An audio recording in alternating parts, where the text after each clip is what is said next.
رمضان المبارک ایک بابرکت اور فضیلت والا مہینہ ہے جس میں قرآن مجید نازل ہوا اور امت پر روزے فرض کیے گئے۔ اس ماہ میں شوگر کے مریضوں کو روزہ رکھنے میں مشکلات کا سامنا کرنا پڑتا ہے۔ ذیابیطس شوگر کا مرض اب عام ہو چکا ہے۔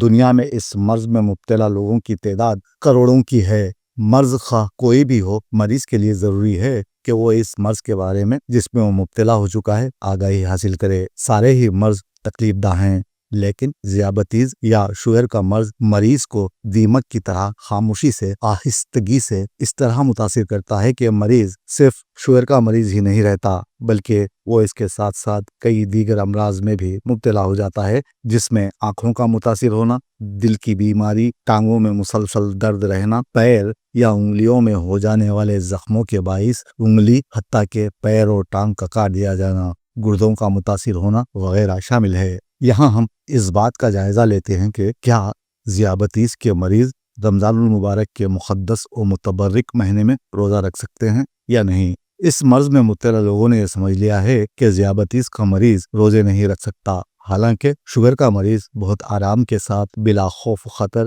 اس فرضی عبادت کے حصول کو ممکن بنا سکتا ہے۔ اسے چاہیے کہ وہ کم علمی اور خوف کے باعث اپنے آپ کو ہرگز اس سعادت سے محروم نہ کرے۔ بس کچھ باتوں کا اسے خیال رکھنا پڑتا ہے۔ میں آپ کو بتاؤں گا کہ ایسے حالات میں آپ کس طرح احتیاط سے کام لے سکتے ہیں اور آپ کو غذا کے طور پر کیا لینا ہے اور کن اجزاء سے پرہیز کرنا ہے۔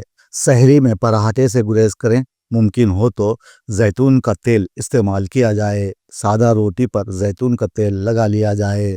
ذیابیطس کے مریض جنہیں روزہ رکھنے کی اجازت ان کے ڈاکٹر نے دے دی ہو، سحری میں سادہ غذا کا استعمال کریں، نیز کم نہ کھائیں، پیٹ بھر کر کھائیں تاکہ پورا دن آرام سے گزر جائے۔ پانی جتنا پی سکتے ہوں پی لیں۔ سحری کرنے کے فوری بعد سونے سے گریز کریں، کیونکہ آپ پہلے ہی پیٹ بھر کھا چکے ہیں۔ اگر آپ فوری سو جائیں گے تو طبیعت خراب ہونے کا ڈر ہے۔ فجر کی نماز پڑھیں، کچھ دیر تلاوت کلام پاک کریں، تھوڑی سی چہل قدمی کے بعد سو جائیں۔ افطار میں بھوکوں اور پیاسوں کی طرح سب کچھ چھوڑ کر پانی یا شربت پینا نہ شروع کریں، بلکہ بہت آہستہ کر کے پانی یا شوگر فری شربت پئیں۔ اگر اشیاء بھی آرام سے تھوڑی کھائیں تو بہتر ہوگا۔ نماز مغرب یا نماز عشاء کے بعد بھی کچھ کھا لیں۔ افطار میں بھی مرغن غذاؤں سے پرہیز کریں۔ روزے دار شوگر کا مریض افطار میں صرف ایک کھجوری کھائیں، کیونکہ یہ بہت میٹھا ہوتا ہے۔